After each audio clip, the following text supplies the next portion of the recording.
Hello. Today we're going to talk about getting started with Noodle Tools by creating an MLA Lite account. Noodle Tools is one of many citation management softwares that are available for free on the internet. In my opinion, it's one of the easier tools to use, so that's why we're going to use this today.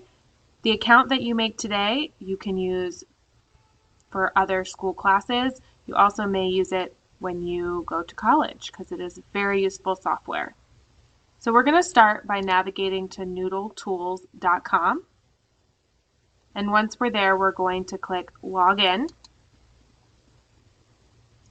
This is where you'll put your personal ID and password once you create it, but since we haven't registered, we'll click Register.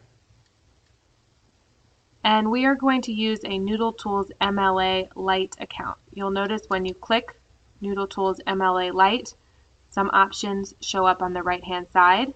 My suggestion to you is that you use a similar personal ID that you use for school, so that will help you remember it. So I will use rgreen39. It's available. Create a password.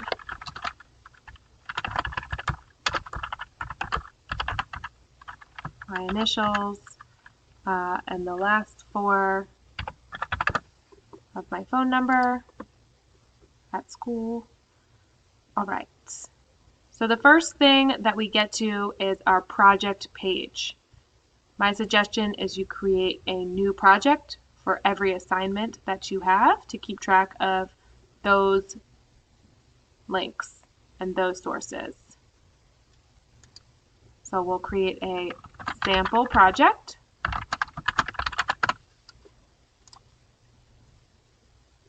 There are some options. You can include a research question, your thesis. You can start writing your paper. You can share this if you're doing an assignment with multiple people. The sources will probably be our most useful tab. So this is where we will go to create our citations that you can see in the next video. So when you come back to Noodle Tools, when you come back to the library, you will go to NoodleTools.com and you will sign in with your personal ID and password and get back to your project list. So again, this is getting started with Noodle Tools, and we created an MLA Lite account.